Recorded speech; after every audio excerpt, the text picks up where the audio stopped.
They also seized evidence of the freak-offs, electronic devices that contain images and videos of the freak-offs with multiple victims. And they seized cases and cases of the kinds of personal lubricant and baby oil that Combs' staff allegedly used to stock hotel rooms for the freak-offs.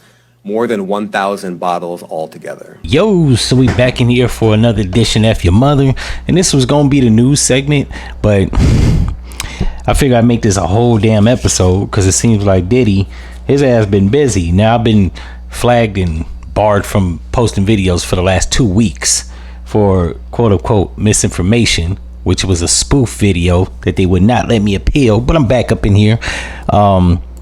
First, we'll start off. It says, well, y'all already know that Diddy has been detained for, I don't know what, racketeering, sex trafficking, transportation for prostitution. We're going to crack all that down. But it says he's been detained in federal prison and he's offered $50 million bail for release from federal custody. Now, I don't know why they worded it like he's offering, when you're locked up, your lawyer just posts the bond for you, or, you know what I'm saying, you go to court to see if you got a bond. If you got a bond, you post a bond. But yeah, he's been going through a whole lot of motions, and it said they in I guess in a warrant that they had to search his house in Los Angeles. His crib contained over 1,000 bottles of lube or baby oil, a lubricant, among various freak-off supplies, according to the indictment. Now, I think they're trying to embarrass him before they take him down. And honestly, I think somebody's trying to take him down because I think he got some dirt on somebody. Them freak off videos, they said he had 250 surveillance cameras, meaning he must have had thousands of SD cards lying around the crib. And I think somebody's looking for something. Maybe Clive Davis, maybe one of them bad boy niggas, maybe a bunch of Danity Kane freaks. I do remember in 2008, one of the Danity girls was up here in Atlanta, out there in, I think, the Hyatt in Buckhead, and was selling coochie and got arrested for offering head for $300. So you put two and two together. She was hooking and he's charged with sex trafficking and prostitution, or prostitution of women. Then it's more than likely that Diddy was out here trying to be a pimp, and he was calling himself Brother Love, because that sounds like some pimp shit, if you ask me. I'm a student at a church. But it says right here, this is the breakdown, and it was so much shit I'm not even going to like surface it. They had the Shade Room posted a breakdown of the incident with Cassie. Come to find out, she slapped the phone up beside his head while he was sleeping, took his clothes, that was what was in the bag, when she was by the elevator. You know what I'm saying? He kicked her in the ass after socking her out, and took his clothes back. Like, she, you know what I'm saying, she found some phone numbers or messages from other women in his phone. So it's just a whole bunch of stuff going on with this dude. I guess he was trying to have a real relationship, but he was still in the game, called himself conducting business, and whatever. But this is how much time that Diddy's chasing, or how much time Diddy's facing. Right here, it says racketeering, life in prison; sex trafficking, minimum 15 years, maximum life in prison. Nobody never gets that though. Transportation for prostitution, maximum 10 years in prison. So Diddy looking at 20 years. I don't think with his money and lawyers he's gonna get no 20 years. They ain't gonna put Diddy in prison till he's 73. I hope not. None of these charges, in my opinion, are crimes against people. You know, let me break down what I mean by that. The racketeering. What was he racketeering? The nigga sells records for a living. So they got to be more specific with that. I got to read something and I'll understand what that actually means.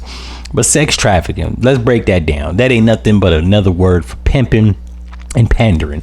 And for all you green motherfuckers that's out there, they reclassified the charge of pimping and pandering to sex trafficking, which was an all-encompassing charge, right? Meaning if you was actually sex trafficking or pimping chicks, it's one and the same. As a student at a church, it's not nothing like that. Sex trafficking is kidnapping women against their will, taking them to other states or foreign countries. I don't think Diddy had to kidnap nobody. Let's be realistic. This nigga is famous. He's popular. He got millions of dollars. He don't got to kidnap nobody. any person or woman that's within his circumference is there willingly. So I think they got him on pimping, and he's probably caught, or somebody's, you know what I'm saying that he said he was pimping or something to that effect, which is why they charged him, which in my opinion, unless you're doing guerrilla pimping, it's a willing activity by both participants, said pimp and said working woman. And then transportation for prostitution. Now this one is the most telling, because going back to number 2, wasn't against anybody's will, wasn't kidnapping or trafficking anybody. I'm assuming because he was calling himself being a student of the church, and he was sex trafficking women across state lines or even different countries, they booked him for transportation for prostitution, meaning he was transporting hoes. He was a rest haven for them. And I don't know why with his money he would be trying to do that. I don't know if the record sales slowed down or publishing wasn't paying out. I know he was paying Sting $2 million a year for sampling his song without authorization, the song "Every Breath You Take" from his 1997 album "No Way Out." So I don't know. This is boggling, because I never understand people. Right? He hit the jackpot in the music. He made several hits. It should have been like, that should have been the end of it, right? You know what I'm saying? Right off into the sunset. Some people, though, no matter how much money, opportunity you give them, they still want to be jackasses. So I'm assuming in his older age, not keeping up with technology, he let his jackassery catch up to him. Because it says right here, even though he offered his $50 million for bond, the judge rules Diddy will remain detained until his trial. So this is crazy.